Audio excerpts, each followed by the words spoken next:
Hello friends, welcome to meaning in Telugu channel. ఈరోజు word ఏమిటంటే బ్లాసమ్డ్. దీన్ని తెలుగులో వికసించిన, పూసిన అని అంటాం. ఈ వర్డ్ని పుష్పాలు పూయడం లేదా పూర్తిగా వికసించడం అని అంటాం. దీనికి సంబంధించిన కొన్ని ఎగ్జాంపుల్ చూద్దాం. వాటితో ఇంకా బాగా అర్థం చేసుకోవచ్చు. ఫర్ ఎగ్జాంపుల్, ఫస్ట్‌ది the garden blossomed beautifully in the spring.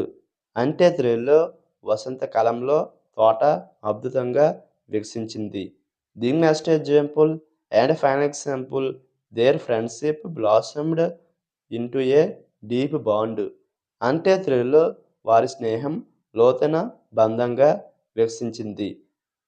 ఈ వీడియో మీకు నచ్చితే లైక్ చేయండి. మరిన్ని వీడియోల కోసం మా ఛానల్ని సబ్స్క్రైబ్ చేసుకోండి. Thank you friends.